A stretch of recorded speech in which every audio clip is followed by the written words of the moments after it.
Hello everyone, welcome back to my channel the knowledge club. आज हम देखेंगे business communication का ये प्रीवियस ईयर का क्वेश्चन पेपर जो BBA second semester first year के लिए है। तो पहले हम इसमें देखेंगे सेक्शन ए जो है वेरी शॉर्ट आंसर क्वेश्चन। इसमें आपके 5 क्वेश्चन होंगे, पाँचों आपको अटेम्प्ट करने होते हैं। 3 नंबर के सारे क्वेश्चन होते हैं और आपको सारे क्वेश्चन जो है 5 से 6 लाइन 7 लाइन में लिखने होते हैं। ये शॉर्ट आंसर क्वेश्चन होते हैं। तो इसमें आपका फर्स्ट हो जाता है जो question, what is business communication.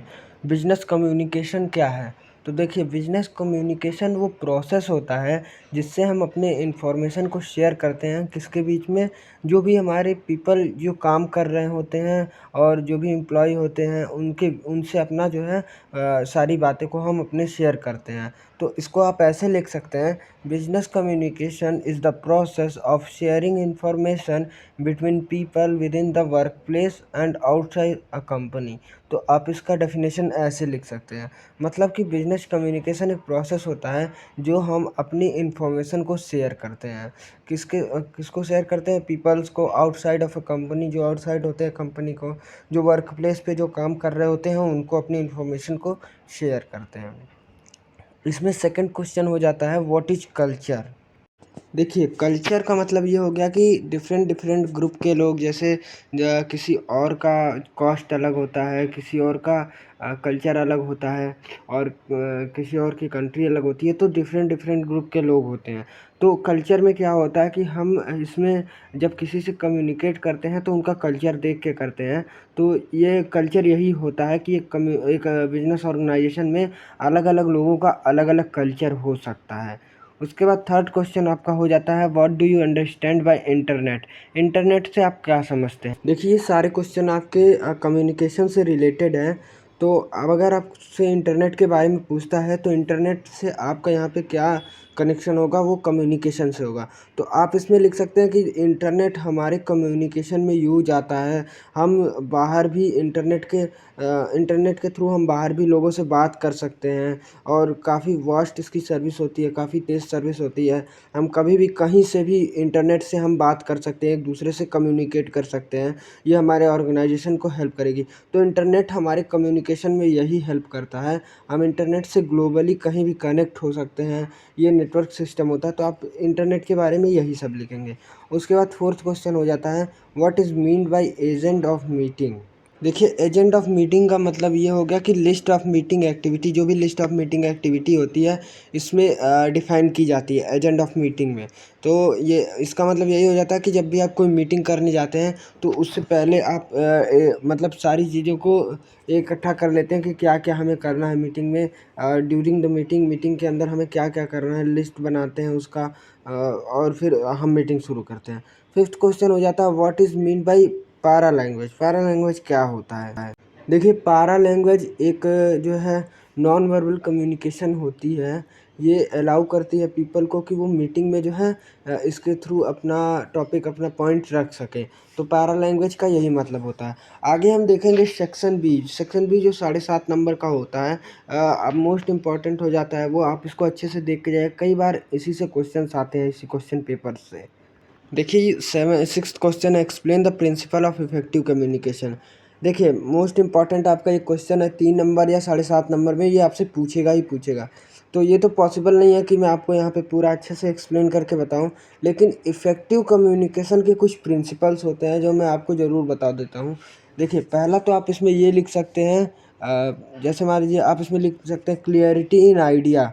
उसके बाद लिख सकते हैं कंसिस्टेंसी, फिर लिख सकते हैं अटेंशन, उसके बाद लिख सकते हैं proper time, informative, feedback, flexibility. ये सारे कुछ इसके जो इफ़ेक्टिव कम्युनिकेशन होते हैं, प्रिंसिपल होते हैं इफ़ेक्टिव कम्युनिकेशन के।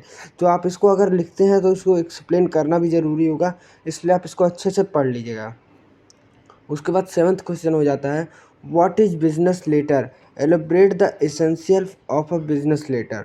देखिए, बिजनेस लेटर में क्या होता है कि हम इंफॉर्मेशन को एक्सचेंज करते हैं किस फॉर्म में, रिटर्न फॉर्म में। अब कुछ एसेंशियल्स होते हैं जो बिजनेस लेटर के होते हैं। तो पहला तो इसमें हो जाता है इनर क्वालिटी। अब इनर क्वालिटी में कई सारे आते हैं, जैसे क्लियर होना चाहिए, सिंपल होना चाहिए, एक्यूरेसी होनी चाहिए, तो ये सारे इनर क्वालिटी में होती है। कंप्लीट होना चाहिए, रिलेवेंट होना चाहिए। उसके बाद जो आपका हो जाता है आउटर क्वालिटी। आउटर क्वालिटी में साइज़ ऑफ पेपर, पेपर का साइज़ क्या होना चाहिए। इसमें कई सारी जैसे A4 शीट होती है।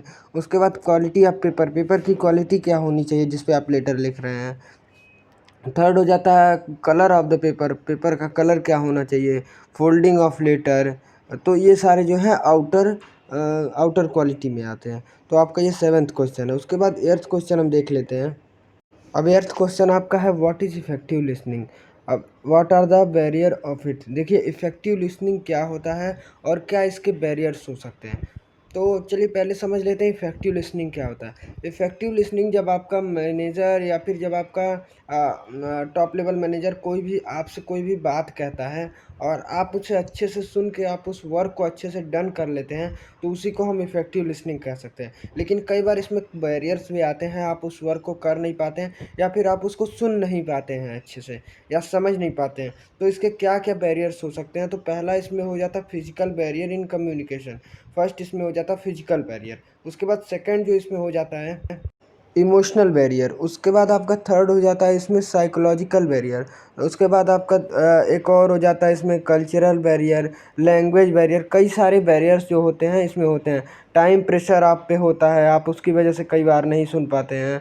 पीस ऑफ स्पीच, स्पीच में कोई दिक्कत अगर आप स्पीच अच्छे से नहीं समझ रहे हैं। उसके बाद टोन ऑफ वॉइस, वॉइस का टोन, उसके कहने का क्या टोन है जो आपसे बात कर रहा है। तो ये सारे जो है इसमें बैरियर होते हैं जिसकी वजह से आप कई बार अच्छे से सुन नहीं पाते हैं। अब हम चलेंगे सेक्शन सी की तरफ। सेक्शन सी में जो पहला क्वेश्चन आपका हो जाता है यानी कि 9th क्वेश्चन। अब इसमें लिखा हुआ है what are the different type of communication, explain the model and process of business communication. तो देखिए ये सारे क्वेश्चंस तो जो सेक्शन सी के हैं आपको अच्छे से पढ़ने ही पड़ेंगे। मैं अगर बता देता हूँ different type of business communication क्या क्या होते हैं। देखिए 4 तरह के होते हैं आपके बिजनेस कम्युनिकेशन। एक अपवर्ड कम्युनिकेशन हो जाता है, एक डाउनवर्ड कम्युनिकेशन हो जाता है और एक आपका लेटरल कम्युनिकेशन हो जाता है, एक आपका एक्सटर्नल कम्युनिकेशन हो जाता है। तो ये 4 तरह के आपके बिजनेस कम्युनिकेशन होते हैं। बाकी इसके मॉडल एंड प्रोसेस को आपको एक बार अच्छे से पढ़ना होगा और ये जो आपके टाइप्स ऑफ कम्युनिकेशन है इसको भी अच्छे से आपको पढ़ना होगा। ये कई बार 7.5 नंबर में, 15 नंबर में ऐसे पूछता रहता है। उसके बाद आपका 10th क्वेश्चन हो जाता है जो आपका 10th क्वेश्चन है, ये काफ़ी मोस्ट इम्पॉर्टेंट हो जाता है क्योंकि कई बार ये पेपर में आता है। तो आपको 10th क्वेश्चन को अच्छे से पढ़ना होगा। अगर आप इसका पूरा एक्सप्लेनेशन चाहते हैं तो कमेंट बॉक्स में कमेंट करके ज़रूर बताइएगा, अगर आप सी सेक्शन का या फिर पूरे पेपर का एक्सप्लेनेशन चाहते हैं। बाकी ये जो आपका 10th क्वेश्चन है ये मोस्ट इम्पॉर्टेंट है, आप इसको पढ़ लीजिएगा अच्छे से। अब आपका 11th क्वेश्चन हो जाता है what do you understand by presentation, explain individual and group presentation. तो ये आपको अच्छे से पता ही होगा कि प्रेजेंटेशन का मतलब क्या होता है और इंडिविजुअल और ग्रुप प्रेजेंटेशन क्या होता है। आप अगर कॉलेज में कई बार प्रेजेंटेशन दिया होगा। देखिए प्रेजेंटेशन का मतलब ये होता है जब हम किसी भी स्पेसिफिक टॉपिक के ऊपर खड़े होके या फिर किसी के सामने उसको प्रेजेंट करते हैं, अच्छे से एक्सप्लेन करते हैं, उसके एडवांटेज डिसएडवांटेज बाकी सारी चीज़ों को बताते हैं, तो उसी को हम कहते हैं प्रेजेंटेशन। अब इंडिविजुअल और ग्रुप प्रेजेंटेशन क्या होता है ये भी आपको पता होगा। अगर आप खुद अकेले जाके किसी एक टॉपिक पे प्रेजेंटेशन दे रहे हैं, उसको समझा रहे हैं, तो वही हमारा हो जाता है इंडिविजुअल प्रेजेंटेशन। और ग्रुप प्रेजेंटेशन अगर आप 2, 3, 4 लोग जाके एक ही टॉपिक को समझा रहे हैं अच्छे से, तो उसको हम कहते हैं ग्रुप प्रेजेंटेशन। कई बार इंडिविजुअल और ग्रुप प्रेजेंटेशन में कई सारी बैरियर्स भी होती हैं, इससे भी क्वेश्चन आता है। ग्रुप प्रेजेंटेशन में अगर आप ग्रुप में 4 लोग जाते हैं, अच्छे से एक्सप्लेन नहीं कर पाते हैं, बैरियर्स आते हैं। और इंडिविजुअल में भी कई बार बैरियर्स आते हैं, अगर आप अकेले हैं तो टॉपिक कई बार आपको क्लियर नहीं हो पाता है। तो ये सारे मतलब बैरियर्स तो कभी आते नहीं हैं, लेकिन फिर भी आप अगर देखना चाहें तो देख सकते हैं उसको। और ये काफ़ी इंपॉर्टेंट क्वेश्चन है आपका what do you understand by presentation. Section C से सारा आपका इंपॉर्टेंट क्वेश्चन है। उसके बाद हम आगे बढ़ेंगे तो देखेंगे 12th question what forms of communication are being used in the modern world, discuss their advantage and disadvantage. अब देखिए मॉडर्न वर्ल्ड कम्युनिकेशन आपकी वो हो सकती है जो आप इंटरनेट के थ्रू करते हैं, जो आप प्राइवेट मैसेजेस करते हैं सोशल मीडिया पे, जो आप मोबाइल फ़ोन से किसी से कम्युनिकेशन करते हैं, ब्लॉगिंग करके करते हैं। तो ये सारे जो हैं आपके मॉडर्न वर्ल्ड कम्युनिकेशन हो सकते हैं। तो इसका पहले एडवांटेज हम अगर देख लेते हैं तो एडवांटेज इसका हो जाता है, पहला इसमें हो जाता है अब ये 13th क्वेश्चन है, write a note on following. पहला graphic and network graphic communication, principle of oral presentation. उसके बाद आपका important of business letter in banking, ये सब आप पढ़ चुके हैं, business letter in banking and insurance complain. तो इसको आपको खुद से ही लिखना है, इस पर एक नोट लिखना है आपको। अगर देखिए ऐसे क्वेश्चन आते हैं 3 पार्ट में हैं, तो आप इनको डिवाइड कर दीजिएगा 2-2 पेज में। अब 2-2 पेज में लिखेंगे, इसमें 3 पार्ट है, तो आपके लिए ईजी होगा अगर ऐसे क्वेश्चन आते हैं। तो बाकी ये क्वेश्चन पेपर बिजनेस कम्युनिकेशन का यहीं ख़त्म होता है। आपको जितने भी इसमें क्वेश्चंस थे सारे मतलब एक्सप्लेन करने की मैं कोशिश किया हूँ, सिर्फ एक क्वेश्चन नहीं किया हूँ, क्योंकि वो मैंने खुद बोला है आपको खुद करना है वो। और ये 13 क्वेश्चन तो आपके लिए ईजी ही है। तो अगर आपको और भी क्वेश्चन पेपर चाहिए होंगे या फिर और भी किसी क्वेश्चन के आंसर चाहिए होंगे, कमेंट बॉक्स में कमेंट करके ज़रूर बताइएगा। Thank you.